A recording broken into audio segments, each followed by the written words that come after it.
Vamos retomar para a gente ganhar a sexta, né? E terminar essa parte para vocês irem para casa chorar na cama, que é lugar quente, né? Hoje ainda dá tempo de tomar uma, né? Porque ninguém é de ferro, ninguém suporta, né? Eu queria dizer que essas criaturas trouxeram um vinho e estão tomando vinho agora, porque é uma sexta-feira, né? Só espero que isso não desencadeie processos emotivos maiores do que já tivemos hoje, né? Vai dar tudo certo. Vamos tentar terminar. Bom, vamos lá. Segunda tensão importante sobre direitos humanos: direitos individuais e direitos coletivos.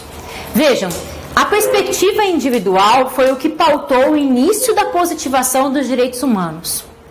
Porém, pessoal, existem coletivos que precisaram lutar por direitos da coletividade por serem discriminados ou excluídos enquanto grupo. Não pelo que são, aliás, pelo que são e não pelo que fazem. Portanto, para eles, as perspectivas de direitos individuais diziam pouco respeito quando você tem um processo de exclusão, de discriminação que opera em grupo. Então, os direitos coletivos já trouxeram um potencial maior de transformação aos direitos humanos.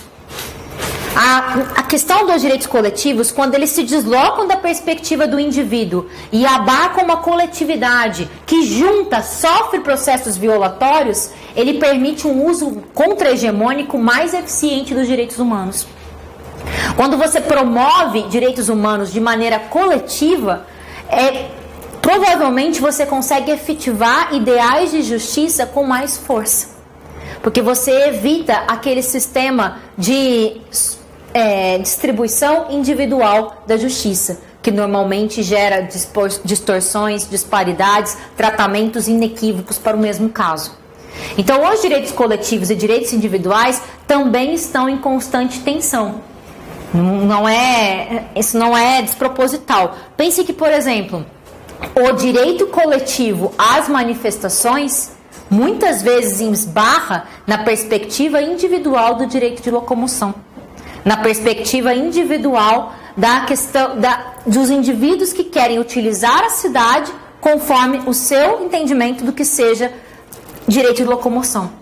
E aí toda uma expressão acerca do direito de coletividade se perde nisso. Então aqui, olha só, o uso político dos direitos humanos muitas vezes está pautado numa perspectiva individualista. A perspectiva coletiva, ela promove uma tensão dentro desse uso imperialista dos direitos humanos. E ela traduz o princípio contra a vitimização. O que significa isso? Não existem vítimas naturais. Todas as vítimas do sistema mundo vigente foram produzidas. E nós temos que lutar para resgatar todas. Para que todas elas tenham a sua dignidade conforme a sua concepção respeitadas. Então, o princípio contra a vitimização significa o reconhecimento de que não existem processos naturais. Sempre foi assim e assim sempre vai ser. As vítimas produzidas foram produzidas por lógicas de exclusão que precisam ser combatidas. Ok? E aí, o Boaventura traz outras tensões. Mas eu escolhi trabalhar com essas três por conta do que eu entendo que seja mais relevante para a prova e também por conta de uma questão de tempo, que não daria para trabalhar com todas. Mas eu tenho razões de Estado, razões de direito, humano e não humano. Aqui eu entro numa perspectiva de que os direitos humanos têm um processo de continuidade que muitas vezes esbarra nas descontinuidade de governos e na descontinuidade dos próprios regimes democráticos, que não raro sofrem processos de golpes institucionais, golpes militares, golpes parlamentares. Aqui é fundamental que você se aproprie do conceito de justiça de transicional ou justiça de transição. O que é isso? Muitas das violações a direitos humanos que nós temos agora no presente democrático são, na verdade, reminiscências, permanências, continuidades do nosso passado ditatorial, com o qual nós não fizemos um acerto de contas do passado. A justiça transicional tem três dimensões: o direito à verdade, que é o direito de saber o que de fato se processou naquele período histórico, o que de fato aconteceu, não aceitar as versões oficiais, que são as versões contadas por quem estava no poder, o direito à memória, que perpassa o resgate de tudo aquilo que se processou enquanto violações a direitos humanos. Se vocês forem, por exemplo, à Argentina ou ao Chile, nas cidades existem vários locais que estão marcados como locais em que ocorreram sequestros de militantes de esquerdas, como locais que foram identificados como centros clandestinos de tortura, como locais que funcionaram como detenções coletivas. Aqui no Brasil, os torturadores, os ditadores são nomes de rua. Certo? Aqui no Brasil, por exemplo, coisas da nossa realidade democrática. O massacre do Carandiru, que completou 25 anos, né, esse ano, agora em outubro, o Carandiru foi demolido. No lugar dele foi construído o Parque do Povo. Não existe sequer a herança histórica do que representou aquilo. Eu apago da história. Completa-se 25 anos sem que nenhum dos agentes que participaram da ação estejam respondendo em prisão. Houve condenações, mas não houve prisões ainda. E a memória coletiva fica absolutamente apagada, esquecida. Eu soterro ela junto com os escombros do prédio. Então, no Chile existe o Museu da Memória dos Direitos Humanos, que conta todas as atrocidades, tudo que ocorreu durante o período ditatorial do Pinochet. Por quê? Porque é necessário que se saiba, que se lembre, para que não se esqueça e para que nunca mais aconteça. No Brasil, a gente se nega a rever os nossos passados ditatoriais, sobretudo o passado recente da ditadura militar. A gente não faz o processo de acerto de contas com isso e a gente fica fazendo revisionismos. Por exemplo, a teoria dos dois demônios. A ideia de que só existiu repressão porque existiu luta armada. Quantos policiais morreram em situação, quantos militares morreram em situação de prisão clandestina e tortura? A Comissão Nacional da Verdade chegou a um total de 434 mortos e desaparecidos políticos. Pessoas que o Estado, enquanto máquina, deu cabo e fim da vida. Que sequer a família teve acesso ao corpo para velar e terminar o processo de luto. Sendo que vocês sabem que o crime de desaparecimento forçado é crime contra a humanidade e é imprescritível. Portanto, aí entra a terceira dimensão da justiça de transição, que é a dimensão da justiça. Diversos países, sobretudo latino-americanos, que têm uma história próxima à nossa, processaram e condenaram criminalmente os graves violadores a direitos humanos. Eles fizeram o processo de acabar com as leis de anistia impostas, as leis que anistiaram tanto torturados quanto torturadores, que na verdade são uma falsa realidade. Torturados não precisam ser anistiados. Direito de resistência, vocês viram, é um direito de matriz liberal burguesa. Então elas solaparam essas falsas leis de anistia, que inclusive é uma recomendação da Comissão Interamericana de Direitos Humanos, e realizaram o processo de julgamento dessas pessoas que cometeram graves violações de direitos humanos. Mas qual é a história oficial do Brasil? Nós fizemos um pacto na transição e decidimos começar daqui para frente. Só que esse começar daqui para frente traz todas as atrocidades do passado para o presente. Porque as delegacias de polícia ainda são centros de detenções clandestinos. As formas de interrogatório ainda perpassam as torturas. Então a nossa democracia tem muito da nossa ditadura. Porque a gente não realizou a contento a nossa justiça de transição. E sequer quando a gente é condenado na Corte Interamericana de Justiça, no caso Gomes Lund, a gente cumpre parcialmente as nossas recomendações. Mas a sentença é clara no dever de processar, julgar e, eventualmente, condenar os graves violações de direitos humanos aqui perpetradas. Sobretudo no que se diz respeito especificamente a Gomes Lund, que é a guerrilha do Araguaia. Até agora o Brasil não deu um passo nesse sentido. Ok? Eu preciso que você tenha um pouco de conhecimento sobre a Comissão da Verdade. O exame oral da Defensoria, no 7º concurso, dialogou com a Comissão da Verdade. A começar pelo fato que a Comissão da Verdade não esteve atenta apenas ao período conhecido como ditadura civil-militar empresarial do Brasil, de 64 a 85. Ela investigou o período de setembro de 1946 a outubro de 1988.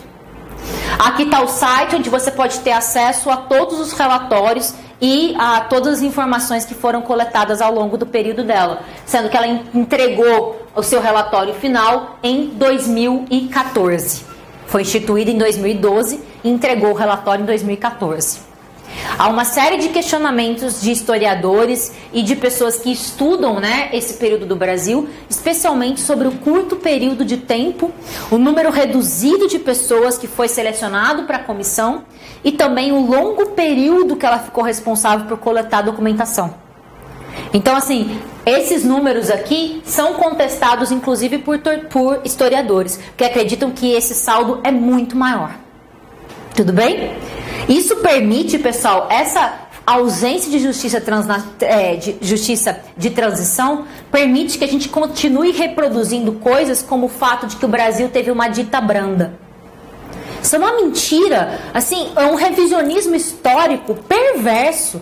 Não houve dita branda aqui. Pelo contrário, o Brasil organizou sistemas de formação para ensinar práticas de torturas a militares de países da América Latina.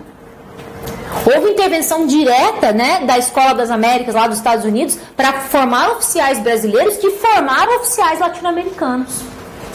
A gente esteve à frente do processo de coordenação da Operação Condor, que perseguiu militantes políticos em toda a América.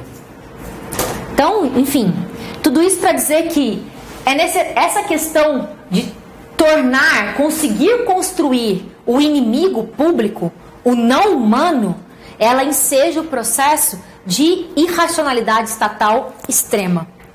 Quando eu consigo produzir a figura do inimigo público, a ele não se aplica nenhuma das lógicas afetas aos direitos humanos. Tudo bem? E nesse momento histórico, o fantasma criado foi o medo em relação ao comunismo. Ainda que no Brasil essa realidade fosse bastante, enfim, incipiente para que houvesse uma revolução comunista. Então pensem nos inimigos criados no presente, nas lógicas de exceção que perpassam o nosso presente. E é isso que a gente faz a partir de um outro conceito que nós vamos ver agora, que é o estado de exceção e a reversibilidade e luta social. Vejam só, se durante as ditaduras eu tenho um estado de exceção, e esse estado de exceção ele é declarado, ele é transitório, e no momento em que ocorre, supostamente, o restabelecimento do regime democrático, cessa o estado de exceção, um teórico italiano chamado Giorgio Agamben vai trabalhar com o conceito que nas democracias modernas existe de fato um estado de exceção permanente, em que a legalidade convive com guerra civil a inimigos declarados. Aqui é o texto atual do Caio, né? Aquele texto de 2017 que eu falei para você dar uma lidinha, do Caravanas. Veja só, de acordo com o filósofo George Agamben, o estado de exceção se tornou o paradigma de governo dominante na política contemporânea a partir da criação voluntária por parte dos estados chamados democráticos de um estado de emergência permanente que permite, através de uma guerra civil legal, eliminar inimigos políticos e cidadãos não integráveis ao sistema político, à semelhança do que faziam os regimes totalitários. Portanto, o militante político de esquerda, que era tratado com prisões clandestinas, com tortura, com execução do Estado, esse inimigo público, ele assume novas feições no regime democrático, mas ele continua a existir. Então, o estado de exceção lá, que era denominado ditadura, é trazido para dentro da lógica democrática como estado de exceção permanente. Através do quê? Mobilização do discurso do medo, da insegurança. A projeção disso na sociedade, esse medo constante, essa expectativa pelo pior, é o que possibilita que o Estado democrático haja de forma exceção. haja a partir do paradigma da guerra civil legalizada e elimine inimigos. O que é o auto de resistência seguido de morte, se não uma prática legalizada de extermínio? Todo mundo sabe que os autos de resistência seguidos de morte são, na verdade, uma prática legalizada que a polícia cria e efetiva como forma de camuflar os homicídios perpetrados pelos seus agentes. Na maioria das vezes, o tiro é na cabeça, é do tronco para cima. Então não existe... E outra, dificilmente você tem um policial ferido. Como é que você tem resistência, confronto, tiroteio, se quase nunca as forças policiais aparecem de fato feridas? Ah não, tem vários policiais que foram mortos em serviço. Sim, tem. Mas quantos policiais foram mortos em serviços e quantas pessoas estão nas estatísticas como resistência seguida de morte? Então veja, o estado de exceção permanente está instituído dentro da lógica democrática. O discurso democrático continua a existir. Só que para determinadas populações, os inimigos públicos declarados, para elas vige o estado de exceção. E isso é tolerado e desejável pela sociedade. Beleza? Então, olha só, se para as potências mundiais o inimigo a ser combatido é o terrorista, já conversamos sobre Guantánamo. Muitas vezes, amalgamado a figura do árabe e do muçulmano, para países periféricos com passado colonial, de novo aparece a história, como o Brasil, o inimigo compõe-se de habitantes dos subúrbios, muitos dos quais herdeiros dos negros e indígenas, cujas carnes e alma foram trituradas com violência nos moinhos de gastar gente que forjaram essa nação. Continuando. Esses daqui são dados reais da guerra civil legalizada que o poder público instituiu contra a população negra e periférica. De 30 mil assassinatos por ano, 77% são negros. A cada 100 pessoas assassinadas no Brasil, 71 são negras. Por isso que o Caio vai dizer que, no contexto brasileiro, a juventude negra e periférica se revela como a figura do homo sacer. Homo sacer é uma figura que tem origem na mitologia romana, que era aquele que era sacrificável em nome dos deuses. Beleza? Era aquele que, na realidade atual, a vida nua, matável e sacrificável sem qualquer consequências jurídicas. Então eu sacrifico os homo saceres atuais no altar de quais deuses? Os deuses da segurança pública, os deuses da propriedade, os deuses do medo, os deuses do fascismo social. Então a figura do homo sacer é essas pessoas que sistematicamente são assassinadas por forças do Estado e essas forças de Estado não respondem, não sofrem quaisquer consequências jurídicas. Vejam que o que aparece nos noticiários é: o policial foi afastado. Depois nunca mais você tem notícia sobre o caso. Né? E agora existe um projeto de lei para que os homicídios cometidos por policiais deixem de ser julgados nos tribunais de júri e voltem a ser julgados em tribunais militares. Né? Vocês têm aquela mudança que nós conseguimos. De novo, como é que chama isso mesmo? Acabamos de ver?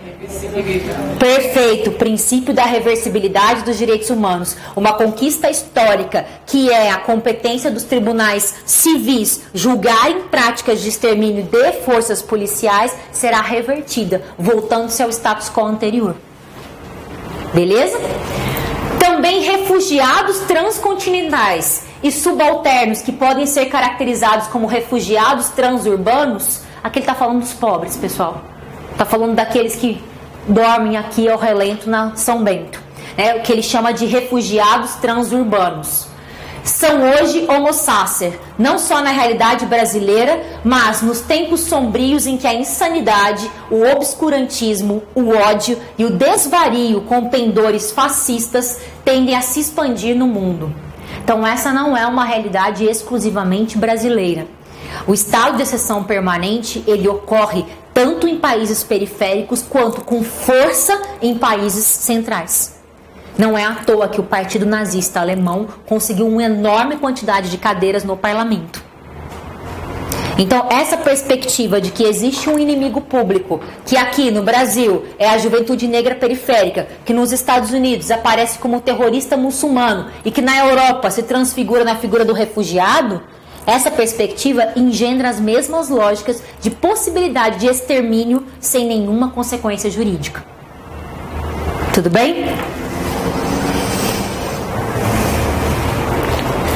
E é essa espécie de tanatopolítica, cálculo do poder sobre a morte, vocalizada em bordões indecorosos como tem que bater, tem que matar, que perigosos setores da sociedade brasileira buscam dispensar aos nossos suburbanos. E se a morte não nos advir por espancamento ou linchamento por milícias privadas, ou ainda nos combates à guerra às drogas, que sejam despachados para a zoeira dentro da prisão, para morrer em guerras de facções criminosas, como bode expiatório em rebeliões mal sucedidas, ou mesmo vagarosamente como lixo biodegradável. Portanto, não são só as práticas efetivas e diretas de extermínios praticadas pelas forças do Estado. Se isso não for possível, encarcere. Encarcere. E esse movimento de expansão do poder punitivo do Estado direcionado às mesmas pessoas. Não se esqueçam, o Brasil já é a terceira maior população carcerária do mundo. Sendo que 1/3 dos nossos presos não tem sentença penal primária. São presos provisórios, prisões preventivas. Certo? E, infelizmente, ainda as audiências de custódia não tiveram possibilidade de mudar essa realidade. Até porque, pelas pesquisas que a gente tem sido divulgadas, elas têm sido mal conduzidas pela autoridade judiciária. Não têm sido utilizadas para promover solturas, mas para a reafirmação da lógica da exceção da prisão preventiva como regra. Tudo bem? Então aqui vejam, se eu não consigo eliminá-lo de pronto, eu excluo, eu mando para as prisões da miséria, eu mando eles para os porões e os calabouços que representam o sistema carcerário brasileiro. E aí lá ele ou será morto por rebeliões, ou ele vai degradando ao longo do tempo. Vocês sabem que as prisões brasileiras têm tuberculose, sarna, né? Que as pessoas têm alto índice de contaminação por hepatite. Vocês assistiram Carandiru, leram o livro do Drauzio Varela e sabem que aquela realidade é atual. Tudo bem? Só notícias de jornal, tá? Justiça absolve policial do BOPE que matou inocente ao confundir furadeira com arma. A confusão da furadeira com arma e o tiro de... Vejam, isso aqui é o quê? Ataque preventivo. A mesma lógica que o Estado de Israel usa com palestinos, o indivíduo das forças policiais usa com... Ele atira primeiro, pergunta depois. Só numa sociedade alimentada cotidianamente pelo medo, eu posso admitir a absolvição de um cara que confunde um fuzil com uma furadeira. E sempre vem essa palavra, confunde, né? Sim, perfeito. Assim, eu acho que inclusive uma das coisas que é necessário é que as forças policiais passem urgentemente por exames oftalmológicos, né? Porque assim, há um problema sério de identificação. Você falou perfeito, é sempre confunde, não entendeu, né? Se assustou. É sempre essa lógica que perpassa a ideia de ops, foi mal. Por quê? Porque eu não posso declarar a política de extermínio do Homo sacer como política de Estado. Porque aí eu estou não mais no estado de exceção permanente. Eu já estou no estado de exceção aos moldes da ditadura. Mas eu estou um passo disso, tá bom? Então aqui, ó, Justiça mantém prisão de morador de rua por pinho-sol. Quem é esse caso aqui? Rafael Braga, lição de casa de vocês. Estudem o caso Rafael Braga. Como ele foi preso, o que aconteceu quando ele recebeu o primeiro habeas corpus e foi abordado de novo pela polícia. Estudem a negação do habeas corpus pelo STJ de forma reiterada. Agora ele conseguiu sair em prisão domiciliar para tratar a tuberculose que ele contraiu dentro do sistema penitenciário. E tudo isso começou porque ele comprou um pinho-sol para limpar o lugar onde ele morava na rua, durante o protesto de 2013. O preso político, né, dos protestos de 2013 é negro. Isso diz muito sobre quem é o inimigo que o Estado combate. De forma generalizada, as populações negras trabalhadoras não estiveram presentes nos protestos de 2013. Pelo menos não eram televisionadas aonde elas estavam. Elas estiveram presentes, mas não de forma maciça e forte. Mas o único preso político que o Estado alcançou e fez refém durante todo esse tempo é negro. E é jovem. E é pessoa em situação de rua. Justificando um vídeo, né? Que o pinho-sol e água sanitária foi como um material explosivo. Sim, exatamente. Eles fazem um teste, ele coloca água sanitária, pinho-sol, tenta tacar fogo, mas não explode. Pois é, então teste empírico comprovando, né, racismo institucional e a lógica do encarceramento. Beleza? PM do Rio, a PM do Rio, então, impede a adolescente da periferia de ir às praias da Zona Sul. Isso é real. Todos os dias a minha irmã me fala, Andréia, é ridículo. Eu não gosto de ir lá porque é muito revoltante. Ela fala, quando é fim de semana, a PM para realmente o ônibus e fala assim, desce todos os homens negros, desce. Eles não podem ir à praia. Sim, porque a praia é a praia da novela das 8. É o calçadão que pertence ao Leblon, que pertence às pessoas ricas. Isso ali. É real, é real. É real. Não, tudo isso aqui é real. Isso é um absurdo. Né? Tudo isso aqui é real. A gente só não enxerga muitas vezes. Os policiais deram mais de 100 tiros em carro de jovens mortos no Rio. Assim, vamos combinar. Ainda que houvesse qualquer tipo de resistência e o excesso dessa resistência e o excesso da resposta, mais de 100 tiros. Todos os ocupantes do carro foram mortos. Eram jovens sem passagem pela polícia. Né? Mas o estereótipo estava marcado na testa. A estrela de Davi no Brasil é a cor da pele, né? Acompanhado do local de moradia.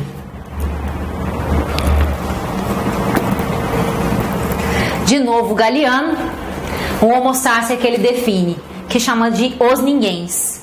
As pulgas sonham em comprar um cão, e os ninguéms com deixar a pobreza, que algum dia mágico de sorte chova boa sorte a cântaros. Mas a boa sorte não chove ontem, nem hoje, nem amanhã, nem nunca.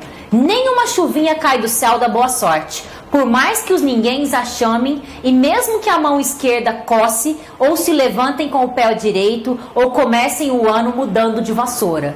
Os ninguéms, os filhos de ninguém, os donos de nada. Os ninguéms, os nenhuns, correndo soltos, morrendo a vida, fodidos e mal pagos. Que não são, embora sejam. Que não falam idiomas, falam dialetos. Que não praticam religiões, praticam superstições. Que não fazem arte, fazem artesanato. Que não são seres humanos, são recursos humanos. Que não tem cultura, tem folclore. Que não tem cara, tem braços. Que não tem nome, tem número. Que não aparecem na história universal, aparecem nas páginas policiais da imprensa local. Os ninguém, que custam menos do que a bala que os mata. Tudo que eu falei de homo sapiens, a gente podia ter lido só o poema, né? Essa capacidade de síntese do lirismo poético. Mas, gente, estado de exceção permanente e homo sapiens só existem com consentimento social. Só existem se a sociedade referenda essas práticas, se a sociedade está de acordo com elas. E mais do que isso, permanece existindo porque a sociedade clama por isso, pede todos os dias. Por isso, o Boaventura tem chamado de fascismo social. E tem identificado 3 espécies de fascismo social. Essa é uma coluna que ele publicou ano passado no estado de São Paulo. E esse termo tem sido recorrentemente utilizado. Certo? Então, se a gente for procurar uma referência teórica para tratar o conceito de fascismo social, eu estou te dando, Boaventura tratou. Nessa coluna que eu trago no final da aula nas referências. Beleza? Primeira espécie de fascismo social para ele é, primeiro, que o fascismo, longe de ser mera ameaça, ele está entre nós e convive tanto melhor com a democracia de baixa intensidade em que vivemos, quanto menor é a redistribuição de riqueza que ela permite. A nossa democracia, ela não chega sequer a ser de baixa intensidade.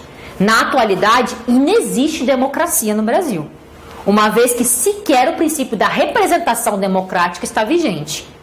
Os senhores elegeram o presidente que está à frente do Brasil? Então nós vivemos um golpe, né, parlamentar institucional, orquestrado tanto pelo Congresso quanto pelo Judiciário. Não podemos esquecer do papel fundamental do Judiciário. Beleza?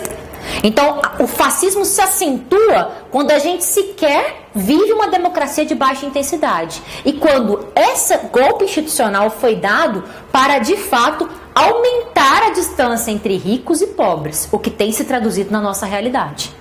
Né? As medidas que a gente pode, inclusive, criticar a sua abrangência, que foram feitas por governos anteriores, que reduziram minimamente a desigualdade, redistribuindo renda da metade da pirâmide para baixo, elas estão começando a ser plenamente revertidas. E a parte de cima da pirâmide está cada vez mais distante das partes de baixo. Tá? O índice de concentração de renda no Brasil é algo assintoso, vergonhoso. Vocês devem ter visto a reportagem no El País que 6 pessoas detêm praticamente 90%, não lembro o índice agora, alguém lembra? São 6 milionários que detêm uma porcentagem gigantesca da riqueza nacional. Beleza? Bom, então primeiro aqui, pessoal, olha só, cuidado, trata-se de um fascismo pluralista, forma que nunca existiu, e são 3 as formas fundamentais da sociabilidade fascista. A primeira é o fascismo do apartheid social. O que isso significa? Significa que existem zonas dos excluídos e há uma cartografia urbana que permite, que veda qualquer contato entre essa zona e essa zona. É o que a colega acabou de relatar, né? As praias do litoral, as praias do Rio de Janeiro pertencem ao Leblon, pertencem aos brancos. Não se atrevam a sair das suas zonas e frequentar as praias. Tudo bem? Isso é fascismo social. Então aqui, Morumbi versus Paraisópolis e Rocinha versus Zona Sul. É exatamente o que nós acabamos de ver. Vejam, os conflitos no Rio parecem estar atormentando enormemente a população do Rio de Janeiro. E todos os dias, né, os jornais entrevistam sempre alguém branco, né, que não conseguiu ir para o trabalho, que não conseguiu ir para a academia. Engraçado, é fato. E eu quero saber quando é que as pessoas que estão em meio ao fogo cruzado, os moradores das comunidades, da Rocinha, da Maré, do Alemão, vão começar a ser ouvidos. A gente já estava conversando, né? O que é o paradigma de violência dessa sociedade? Gastamos posts e mais posts no Facebook para discutir se aquela criança que tocou o artista numa performance nu foi violentada. E a gente não tem uma palavra para dizer das crianças da Maré que são constantemente revistadas pela Força de Segurança do Estado quando estão a caminho da escola. Então a criança tocar o corpo do adulto, isso é uma violência sem precedente que vai traumatizá-la para sempre. A criança ter o corpo tocado por um chefe, por uma autoridade do Estado armado de fuzil, isso não é uma violência. Não é pelo menos tratado como. Embora seja algo que vá marcá-la na sua subjetividade para sempre. Beleza? Primeiro fascismo, portanto, existem guetos e não se atrevam a misturar. Vocês podem perceber isso no cotidiano de vocês. Normalmente os locais que a gente frequenta são frequentados pelas mesmas pessoas que são das mesmas classes sociais. E quando alguém de classe social mais alta ou mais baixa ingressa nesses locais, é motivo de desconforto. Aqui mesmo, nos bares de São Paulo, determinados locais, você olha, vocês têm a nítida sensação que você está na Europa. Porque não tem nenhum negro. Tudo bem? Isso é fundamental de ser dito. Nós fazemos parte do fascismo social. As faculdades de direito são antros fascistas. Porque elas não pertencem, na maioria das vezes, a pessoas negras. A gente já conversou disso. Quantos colegas negros os senhores tiveram ao longo da graduação? Só tinha eu na escola. E era uma faculdade para pessoas de baixa renda. Porque na periferia. E assim, quando eu entrei, eu falei assim, meu Deus. Tem alguma coisa errada. Eu achei estranho, porque num bairro que é periferia. E assim, essa é uma realidade. Eu faço estágio de docência na USP, né? Uma das coisas que mais me chama a atenção é que os meus alunos de monitoria não tem Silva, não tem Souza, não tem Santos, não existe isso. São só sobrenomes daqueles, assim, sobrenomes que você sabe que tem tradição, que você ouviu falar, que tem personagens históricos, que tem ruas com nome, que tem escritórios. É uma coisa impressionante, não tem Silva. Eu olho a lista de chamada, não tem nenhum. Assim a gente sabe que são construídos. E assim, os alunos se conhecem desde o maternal, porque eles frequentaram as mesmas escolas, eles fizeram colegial juntos, e assim, a universidade é uma continuidade. Mas a universidade pública é um dos maiores problemas, justamente porque ela é pensada para a população que não tem, não teria para pagar, mas aqui no Brasil é totalmente o contrário. Né? Com certeza. A universidade pública só entra mesmo quem pode custear os filhos na educação a vida inteira. E agora que a gente tem esse movimento que ainda é incipiente de cotas, a gente já conversou. Tem branco pulando dessa altura aqui, né? Porque o privilégio de classe é estudar na universidade pública. Isso é privilégio de classe de cor. E aí quando você fuça em privilégios, nossa... E vejam que ainda é uma cota bastante incipiente, é uma luta histórica para que a USP aqui, Largo de São Francisco, instituísse cotas. Estão usando também, né? Exatamente. Tem 2 alunos de medicina, né, que se declararam magos e ainda definem o Face. Claro, porque a nova minoria, não foi o colega que falou, a nova minoria oprimida são os brancos classe média. Né? Os brancos classe média alta. Essa é a nova minoria oprimida. Daqui a pouco eles não vão ter mais espaço. Vai. Bom, segunda forma de fascismo social, chamado fascismo paraestatal, que tem 2 fontes: usurpação de prerrogativas estatais, de coerção e de regulação social por atores sociais muito poderosos, que, escapando a todo controle democrático, neutralizam ou suplementam o controle social produzido pelo Estado. Ele tem 2 vertentes principais: o fascismo contratual e o fascismo territorial. Essa forma de fascismo, pessoal, estou falando que agentes econômicos, sobretudo, conseguem se sobrepor à regulação estatal. E conseguem, inclusive, se sobrepor à forma de coerção estatal. Assumem controles de território e assumem formas de regulação de contratos. O primeiro deles é o fascismo contratual. E aqui eu estou dizendo de absolutamente díspares as partes contratantes, uma absoluta diferença de forças contratuais, em que a parte que tem o poder econômico dita as regras do contrato. Exemplo mais atual não poderia ter: a aprovação da reforma trabalhista, o famoso negociado sobre o legislado. Essa palavra negociado, ela inexiste quando não há critério de paridade de forças, paridade de armas, que é um princípio do processo civil. Como é que você negocia salário? Como é que você negocia jornada de trabalho? De quem você depende? Com quem você depende? Então essa é a primeira forma de fascismo: substituição da regulação estatal por uma regulação favorável aos atores com forte poder econômico. Eu tiro de cena a legislação trabalhista e coloco esse maravilhoso esquema do negociado sobre o legislado.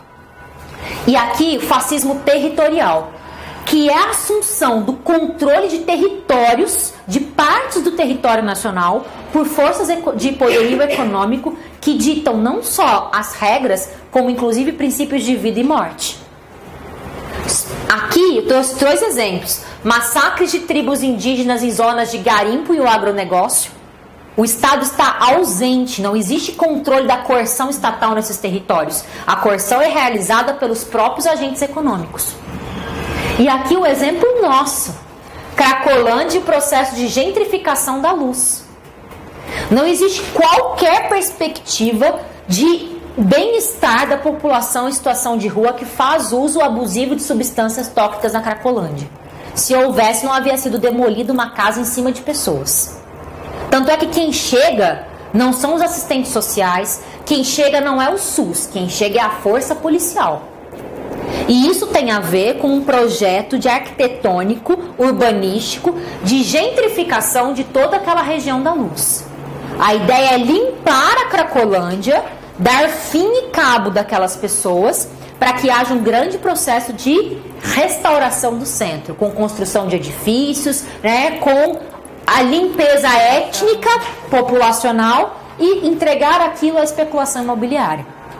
Tem um documentário interessantíssimo que se chama Luz, né? E a Raquel Ronick, que é uma das grandes urbanistas aqui do Brasil, foi relatora da ONU para direito à moradia, faz parte, conta o que é esse processo. O porquê a Cracolândia tem sido objeto de disputa por parte, né, das construtoras e como ela conta com o poder, como isso tem sido financiado pela prefeitura por meio de interesses, para atender a interesses bastante escusos, interesses patrimonialistas dessas mesmas construtoras, que são financiadoras de campanha. Né? Então não se iludam. A ideia não é promover a recuperação. Né? A revitalização significa arrancar aquelas pessoas de lá, passar um trator em cima das moradias coletivas, né? E gentrificar, construir arranha-céus que custam R$400 mil cada apartamento e entregar à especulação imobiliária. É isso que é para ser feito. Bom, último tipo de fascismo. Fascismo da insegurança. É ele que engendra o processo mais fortemente do estado de exceção permanente.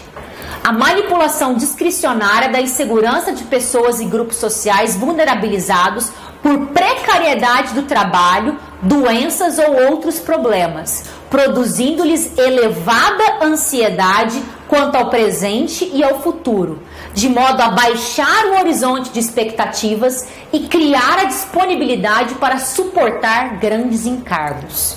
Sabe essa ideia de que a sociedade civil está anestesiada? Porque todos os dias as pessoas são alimentadas com o medo do futuro. O medo de perder o emprego, o medo de não conseguir sustentar a família. Então a precariedade quase que cotidiana do trabalho gera a redução das expectativas e o anestesiamento. Isso é o fascismo da insegurança. Não é só a insegurança em relação à segurança pública, é a insegurança em relação ao meu futuro, o que faz com que eu aceite cada vez mais situações de absoluta violação a direitos humanos, porque é o que tem para hoje, é o que é possível. É o que eu tenho que me submeter se eu quiser garantir a rentabilidade da minha família. E isso não tem fim. Vocês devem ter acompanhado agora, essa semana, acho que saiu ontem, uma notícia de que os empresários norte-americanos estão insatisfeitos com a reforma trabalhista. Por conta da quarentena, que impede que eles demitam e contratem imediatamente por valor salarial inferior. Então eu passei um trator, eu acabei com o direito do trabalho no Brasil, que não existe mais após a reforma trabalhista, ele não existe enquanto matéria, e isso não foi suficiente para atender aos desejos de lucratividade do empresariado. E nunca vai ser. Trabalhando com essas lógicas, eu vou submeter cada vez mais a situações de precarização, flexibilização, agonia. Não é à toa que o uso abusivo de substâncias tóxicas tem aumentado, a taxa de suicídio tem aumentado, porque a situação é de desespero absoluto. O Brasil hoje é o país da depressão. Quantas pessoas vocês conhecem na sua família que tomam ansiolíticos e antidepressivos? Faz uma conta rápida.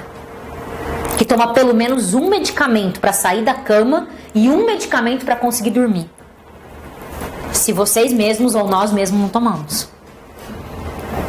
Porque a medicalização da vida é um fator direto de toda essa sensação que a gente tem. De todas essas angústias, de todos esses medos. E aí você traduz isso em processo de individualizações. Ah, isso aí é falta de trabalho, né? Falta de vergonha na cara. Você não pode usar o remédio te faz mal. Mais uma coisa, professor. Isso fortalece a indústria da farmácia, que é um outro deus do Olimpo, né? Exatamente. As farmacêuticas estão muito satisfeitas com a insanidade mental no mundo, certo? Quanto mais doentes nós tivermos, maior é a taxa de lucratividade delas. Professora, o que me causou indignação esses dias, a minha colega de trabalho, ela atuou na área trabalhista. É o que eu gosto, mas é o que me mantém financeiramente. E ela foi fazer um curso, né? Neste curso, ela falou, Andréia, só tinha 2 advogados que atuam com o reclamante, a maioria com a reclamada. E eles estavam super contentes com essa reforma. Ah, claro. Gente, acho que eles pensam, porque se não é reclamante, eles não têm emprego. Por que a empresa vai manter um escritório? Mas essa é a visão de curto prazo. Gente, mas ela falando dele, fiquei horrorizada. E mesmo, por exemplo, a questão, gente, o capitalismo ele precisa ser salvo dele mesmo. Nunca se esqueçam disso. Por quê? A reforma trabalhista, ela está solapando de tal forma a classe trabalhadora que quem é que vai consumir? Porque a circulação das mercadorias depende de algum potencial de rendimento para que isso aconteça. Se eu praticamente não recebo para manter a minha família, eu vou ter uma crise. Uma crise de superprodução. Vai ter mercadoria e não vai ter consumidor. Então vejam, esse equilíbrio entre o pagar menos, mas pagar o suficiente para manter a roda do capitalismo, ele está ameaçado inclusive pela reforma trabalhista. Então, o capitalismo às vezes tem que ser salvo pelo Estado dele mesmo. Só que quando esse Estado está parasitado por representantes exclusivos do capital, esse Estado não consegue fazer o papel de salvar o capitalismo dele mesmo. Talvez se a reforma não tivesse sido aprovada, ou tivesse sido aprovada de uma maneira menos violenta, isso fosse melhor para as relações capitalistas. A gente sairia da crise, né? Que sair da crise significa voltar a ter mais lucro todo mundo e o trabalhador continuar se ferrando. A gente sairia da crise mais facilmente. Mas dessa forma, inclusive o nosso capitalismo está ameaçado. E outra, existe um limite. Essa ideia de que eu consigo eternamente rebaixar a condição sem que isso cause indignação, perda da paciência, historicamente a gente sabe que isso não acontece. Certo? O aumento da intensidade dos conflitos já pode ser sentido. A conflituosidade que nós estamos sentindo na sociedade brasileira, que parece estar mais latente, mais potente, tem a ver também com o avanço do fascismo. Porque chega uma hora que não dá. Chega uma hora que falta comida. E o desespero se traveste em revolta. Beleza? Bom, estamos chegando no finalmente da nossa aula. E aqui eu vou falar para vocês sobre o mito do Sísifo e tentar traduzir o que você está se sentindo. Quem era Sísifo? Sísifo foi condenado por ter roubado o fogo dos deuses a rolar eternamente uma pedra morro acima. E quando ele chegava lá em cima, a pedra rolava para baixo. Essa foi a condenação eterna, a danação eterna que ele foi submetido. Vocês, como defensoras e defensores, a partir do olhar crítico dos direitos humanos, serão Sísifos. Todos os dias, os senhores tentarão efetivar direitos humanos durante o dia para ver o mercado solapar esses direitos humanos à noite. Todos os dias, uma única vitória vai ser acompanhada de inúmeras derrotas. Então, todo dia será rolar a pedra para cima, para no dia seguinte a pedra rolar para baixo. Só que essa pedra nunca volta para baixo igual. Seja porque ao longo do caminho ela se esfarelou um pouco e ficou mais leve, seja porque a rota que ela fez é diferente. Então essa pedra não volta com o mesmo peso e nem volta da mesma forma. E esse trabalho de rolar a pedra acima é o trabalho que deve trazer satisfação. É nisso que você encontra a realização. E aqui é o que o Caio diz. A própria luta para chegar ao cume basta para encher o coração de um homem. É preciso, da mesma forma, imaginar o jurista revoltado feliz, porquanto a revolta pelos direitos e a luta pela justiça, que nada mais são que a realização da solidariedade, mostram-se da mesma forma suficientes para preencher e saciar o seu coração. Então, pessoal, trabalhar com essas duas lógicas de direitos humanos, combatendo a concepção hegemônica a partir de uma concepção contra-hegemônica, é rolar pedra acima. O que é a concepção hegemônica de direitos humanos? Primeiro, paradigma pós-violatório, paradigma punitivo e indenizador. Eu corro atrás do leite derramado. Depois que as violações já estão implementadas, depois que já houve a morte, depois que a pobreza já existe, é que eu procuro punir culpados e indenizar vítimas. No paradigma contra-hegemônico, eu vou trabalhar com uma concepção pré-violatória de direitos humanos. Fazem parte dessa concepção a educação em direitos humanos, as cotas, a visibilidade das questões de gênero e LGBT, faltou o I, a educação para a promoção da igualdade nas relações étnico-raciais. Tudo isso são mecanismos de prevenção a violações. As violações continuarão a existir, mas a ideia é trabalhar o presente para que no futuro elas sejam diminutas. Então, a perspectiva pré-violatória é especialmente promover a educação em direitos humanos e o acesso igualitário às oportunidades.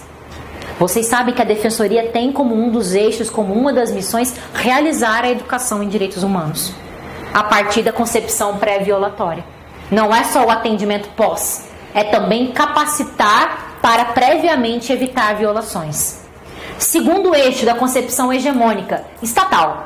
Direitos humanos são garantias estatais e ponto. Eu só trabalho com o paradigma normativista. Só que aqui, na concepção contra-hegemônica, eu trabalho com o pluralismo jurídico, que é a quebra do monopólio estatal quanto ao direito.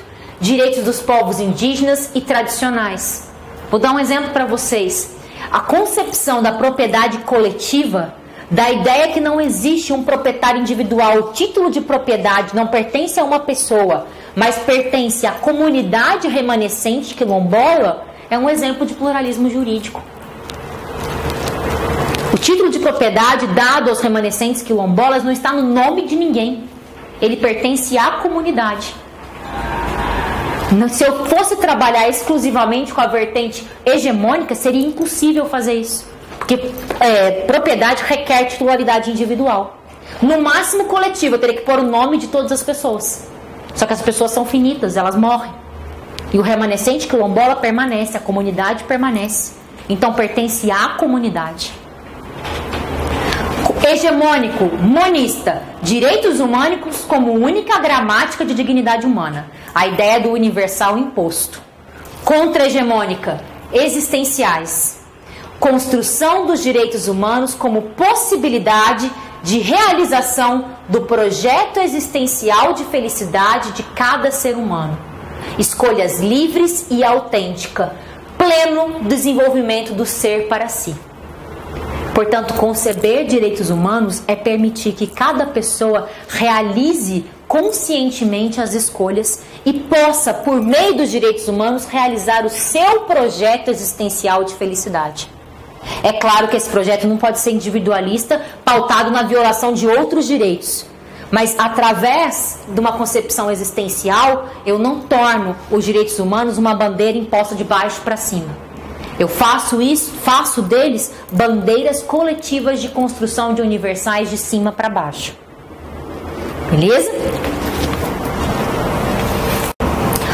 Afinal, gente, se os direitos humanos existem para que cada pessoa, através do seu projeto fundamental, buscar a felicidade, aqueles que na aventura da existência realizam seu projeto fundamental, solidarizando-se com os outros, para que estes também possam vivenciar plenamente os direitos do homem e, por conseguinte, ter uma existência digna e o direito elementar a busca da felicidade, já que há, de certa forma, vergonha em ser feliz sozinho. Portanto, a questão e da angústia que vocês carregam é a questão de saber se vocês querem, se vocês fazer a escolha autêntica por fazer do projeto existencial de felicidade de vocês a atuação como defensores críticos que se solidarizam na realização dos direitos humanos de todos os seus assistidos e assistidas.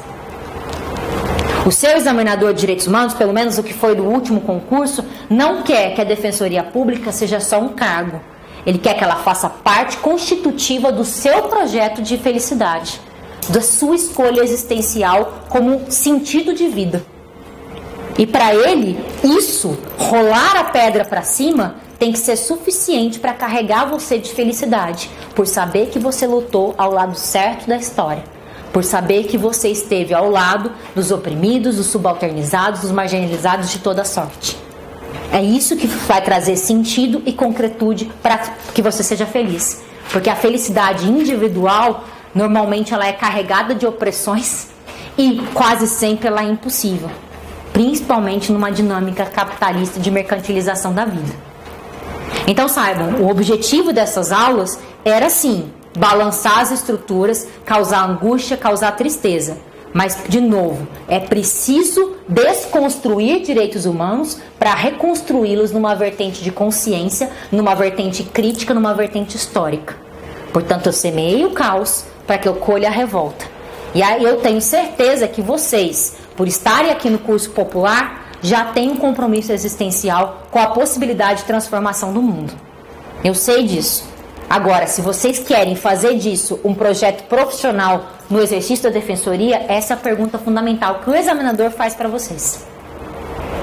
Eu espero que vocês respondam que sim, porque eu sei que competência, força de vontade e sensibilidade vocês têm.